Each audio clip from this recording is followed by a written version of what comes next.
மற்றொரு அண்மை செய்தியை பார்த்து வருகிறோம். ஈரோடு கிழக்கு சட்டமன்ற தொகுதி இடைத்தேர்தலின் போது தந்தை பெரியார் குறித்து அவதூறாக பேசியிருந்த வழக்கில் தற்பொழுது சீமான் ஆஜராகி இருக்கிறார். அது தொடர்பான காட்சிகளையும் பார்த்து வருகிறோம். விவரங்களோடு இணைகிறார் நம்முடைய செய்தியாளர் ரஞ்சித்குமார். ரஞ்சித், விவரங்களை வழங்கலாம். ஈரோடு கிழக்கு தொகுதி சட்டமன்ற உறுப்பினராக இருந்த காங்கிரஸ் கட்சியினுடைய மூத்த தலைவர் EVKS இளங்கோவன் மறைவை அடுத்து ஈரோடு கிழக்கு தொகுதிக்கு இரண்டாவது முறையாக இடைத்தேர்தல் நடைபெற்றது. இடைத்தேர்தலில் போட்டியிட்ட நாம் தமிழர் கட்சியினுடைய வேட்பாளர் சீதாலட்சுமியை ஆதரித்த கட்சியினுடைய தலைமை ஒருங்கிணைப்பாளர் சீமான் ஈரோட்டில் முகாமிட்டு பிரச்சாரத்தில் ஈடுபட்டு வந்தார்.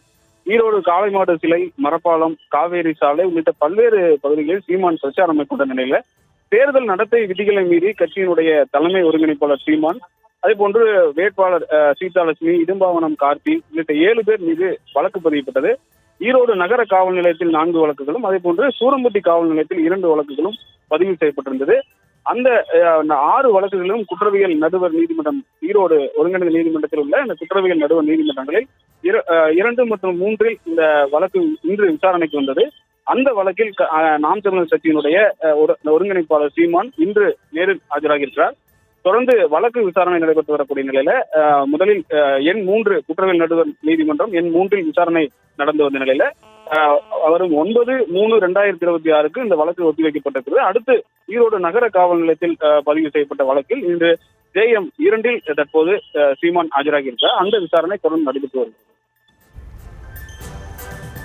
விவரங்களுக்கு நன்றி ரஞ்சித்குமார்.